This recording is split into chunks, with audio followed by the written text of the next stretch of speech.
This is page 3 for 10, 1 to 15 odd. You had 2 to 16 even. Alright, so it is factoring by special products. So this is a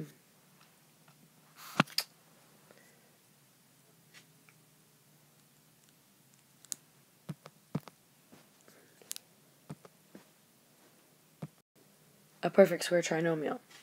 Your first term is a perfect square, your last term is a perfect square. So remember, if that's the case, you want to look at your signs. So in this case, I have plus plus. So my answer is going to be a plus b squared. So I just need to figure out what a and b are.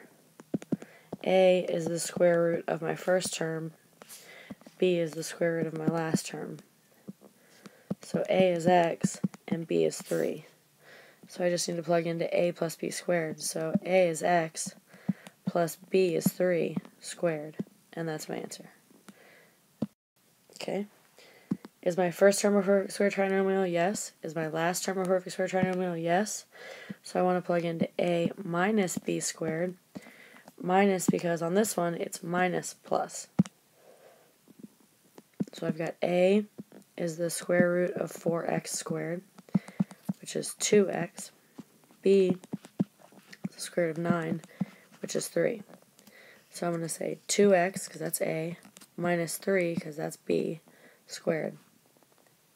That's your answer. Okay. Perfect square trinomial. Yes. Perfect square trinomial. And I just made the biggest faux pas of factoring. Do these three things have anything in common? Yes, they do. They have a 3 in common. So I'm going to factor a 3 out, giving me x squared minus 8x plus 16. Now that I've factored a 3 out, it is a perfect square trinomial. So I have 3 left with, it's going to be a minus in the middle, so it's going to be a minus b squared. A is your first term, square root of your first term. B is the square root of your last term. So a is x, and b is 4. So just plug them in, x and 4. But don't forget your 3 out front. And don't forget to multiply to check. Remember, we always multiply. Alright, what do these things have in common? Looks like just an x squared. Leaving 9y squared plus 12y plus 4. Perfect square trinomial, yes. So a is the square root of 9y squared. So 9 there. And b is the square root of 4. So that's 2, and this is 3y. So it's going to be x squared times, this is going to be a plus this time, because it's plus plus. So a is 3y, and b is 2. And don't forget to include your x squared in your answer, and don't forget to multiply to check. So you would multiply x squared times 3y plus 2 times 3y plus 2. Alright, so this is difference of squares. Remember, difference of squares says if you have a perfect square and you're subtracting difference of squares. And then what you're going to do is you're going to have a plus b times a minus b. And a is the square root of your first term, remember this is a, and b is the square root of your second term. So a in this case is x, and b in this case is 5. So it's going to be x plus 5 times x minus 5.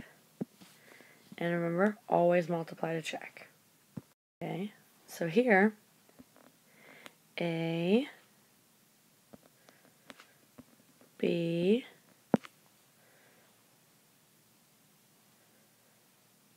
okay, so 3 plus 2z, 3 minus 2z, because a is 3 and b is 2z.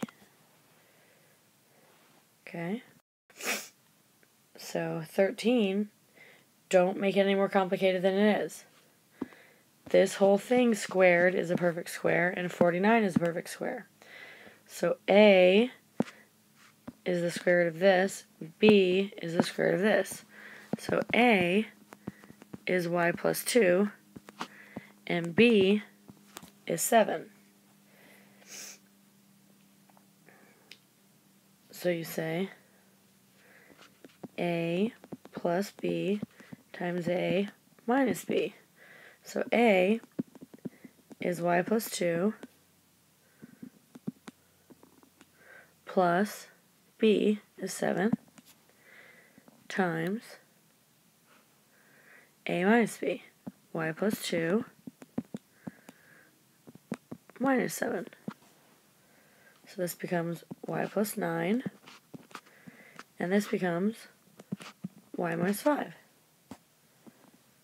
after you combine like terms. Don't make it more complicated than it is. Okay, notice, first step, always GCF. So you're going to factor out a 4. They have a 4 in common. Leaving behind 18x squared minus 25.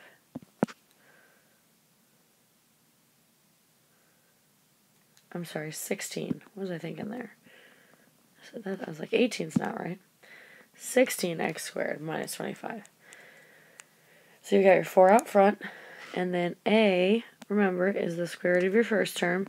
B is the square root of your second term. So A is 4x, and B is 5. So you have 4 times 4x plus 5 and 4x minus 5.